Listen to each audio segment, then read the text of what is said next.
उत्तर प्रदेश में लगातार दूसरी बार भारतीय जनता पार्टी की सरकार के लिए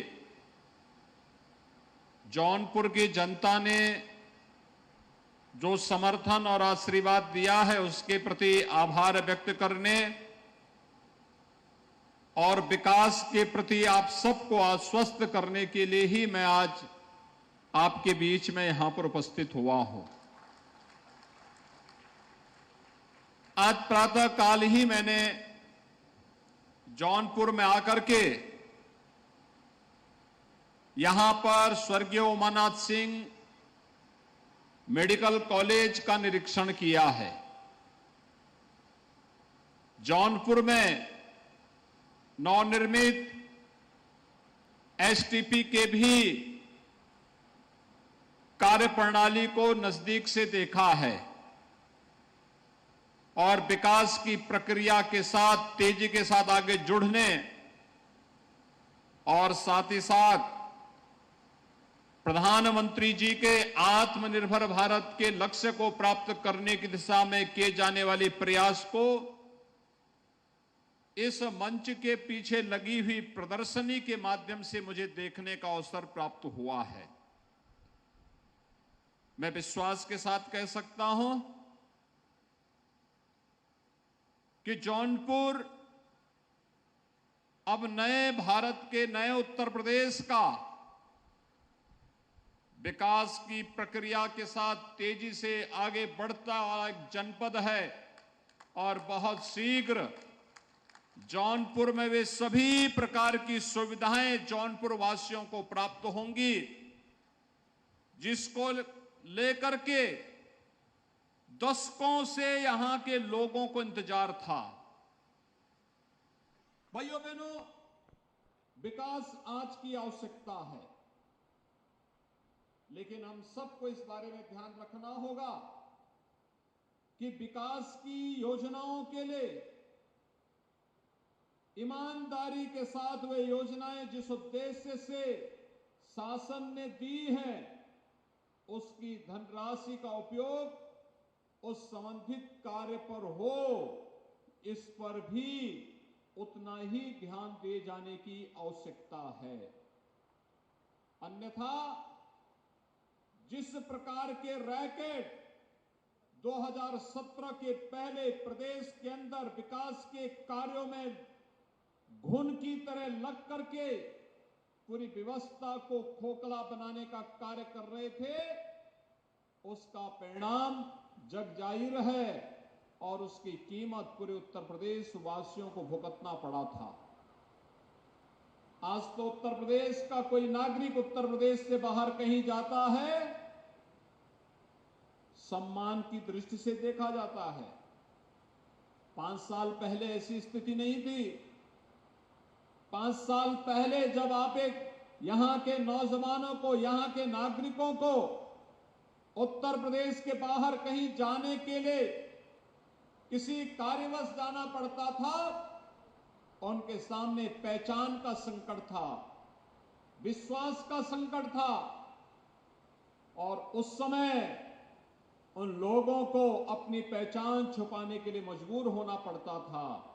आज मैं दावे के साथ कह सकता हूं कि विगत 5 वर्ष के अंदर प्रधानमंत्री मोदी जी के मार्गदर्शन में उत्तर प्रदेश में की सरकार ने आप सबके सहयोग से अपराध और अपराधियों पर जीरो टॉलरेंस की जिस नीति के तहत कार्य किया, आज देश के अंदर एक नया विश्वास पैदा हुआ है और उत्तर प्रदेश के मॉडल को लोगों ने हाथों हाथ लेकर के इस बात को स्वीकारा है कि उत्तर प्रदेश में अपराध और अपराधियों के लिए अब कोई जगह नहीं होगी। उत्तर प्रदेश आज दंगा मुक्त प्रदेश है। राष्ट्रीय अपराध ब्यूरो के जब आंकड़े सामने आते हैं तो आंकड़े इस बात को चौंकाने वाले होते हैं। इन आंकड़ों के माध्यम से उत्तर प्रदेश की कानून व्यवस्था देश के अंदर एक नजीर बन रही है। बेहतर कानून व्यवस्था की स्थिति प्रदेश के अंदर रोजगार और निवेश की व्यापक संभावनाओं को आगे बढ़ा रही है। और अगर नौजवान को घर में ही रोजगार मिल जाएगा तो वह फिर दूसरी जगह क्यों जाएगा? उसकी प्रतिभा और उसकी ऊर्जा का लाभ उत्तर प्रदेश को मिल ही जाएगा। और उत्तर प्रदेश के अंदर आज वे सभी संभावनाएं तेजी के साथ आगे बढ़ी हैं। हम लोग अभी कोरोना से उबरे हैं। इस सदी की सबसे बड़ी महामारी 2.5 वर्ष पहले जब कोरोना महामारी आई थी, पूरी दुनिया को पस्त की थी, पूरी दुनिया को पस्त की थी। और उस समय आप सबने इस बात को अनुभव किया होगा। प्रधानमंत्री मोदी जी के नेतृत्व में जीवन और जीविका को बचाने के लिए जो कार्यक्रम चले, फ्री में टेस्ट, फ्री में उपचार, फ्री में हर जरूरतमंद को राशन की सुविधा और फ्री में वैक्सीन, 200 करोड़ वैक्सीन की डोजेज भी लग गई। लगातार ये पहली बार हो रहा है जब संवेदनशील सरकारें पूरी संवेदना के साथ बिना भेदभाव के अपने शासन की योजनाओं को समाज के प्रत्येक तबके तक पहुंचाने का कार्य कर रही हैं। लेकिन इस सब के बावजूद जब कोरोना कालखंड के दौरान लॉकडाउन लगा और भारी संख्या में प्रवासी कामगार और श्रमिक अपने अपने गांव की तरफ पलायन किए थे, तो भाइयों बहनों, अकेले जौनपुर जनपद में भी 1.5 लाख से अधिक प्रवासी कामगार और श्रमिक वापस आए थे। और जनप्रतिनिधियों ने और प्रशासन ने मिलकर के जिस जिम्मेदारी के साथ उन्हें सुरक्षित उनके घर तक पहुंचाने और उनके भरण पोषण की व्यवस्था की, और केवल जौनपुर के ही नहीं, पूरे प्रदेश के अंदर 40 लाख ऐसे कामगार और श्रमिक उत्तर प्रदेश के अंदर आए थे जिन्हें सम्मान देने का कार्य और उनको आजीविका के साथ जोड़ने का कार्य उत्तर प्रदेश ने सफलतापूर्वक किया था। हम केवल कहते नहीं हैं, परिणाम में बदल करके उसे सामने लेकर के आते हैं। और आज इसीलिए मैं आज कह रहा हूं आप सबसे, भ्रष्टाचार के खिलाफ एक बड़ी लड़ाई को आगे बढ़ाने की आवश्यकता है। ये भ्रष्टाचार पिछली सरकारों की जीन्स का हिस्सा था। इन्होंने भ्रष्टाचार के माध्यम से उत्तर प्रदेश की छवि को धूमिल कर दिया था। अपने लिए, अपने खानदान के लिए ये लोग भ्रष्टाचार पैदा करते थे। विकास की योजना लोक कल्याण के लिए नहीं, ठेकेदारों को लाभान्वित करने के लिए बनाते थे। अपने स्वयं के पाले हुए गुर्गों को लाभान्वित करने के लिए बनाते थे। और इसीलिए उन लोगों पर प्रहार करने के लिए इस सरकार ने पूरी मजबूती के साथ लड़ना प्रारंभ किया है। हमने तय किया है, भ्रष्टाचारी कोई भी होगा, उसकी संपत्ति को हम कुर्क करके फिर से उसे सार्वजनिक उपयोग में गरीबों के पास, गरीबों के उपयोग के लिए उस संपत्ति को अधिग्रहण करने में भी कोई संकोच नहीं करेंगे। और ठीक उसी तर्ज पर, जैसे आपने देखा होगा, उत्तर प्रदेश देश का पहला राज्य था जिसने दंगाइयों को सबक सिखाने के लिए ये कहा था कि उत्तर प्रदेश में अगर दंगा करोगे तो खानदान ने 7 पीढ़ियों ने जो संपत्ति बनाई होगी उस संपत्ति से भी वंचित हो जाओगे। और आपने देखा होगा कि हमने उसका कानून भी बनाया, प्रभावी ढंग से उसको लागू भी किया। और आज यही कहने के लिए मैं आपके पास आया हूं, अब यही लड़ाई हम भ्रष्टाचार के खिलाफ भी करने जा रहे हैं। भ्रष्टाचारियों ने जितनी भी संपत्ति बनाई होगी, उन भ्रष्टाचारियों की इन संपत्तियों को सार्वजनिक उपयोग के लिए हम आज लेकर के आना चाहते हैं।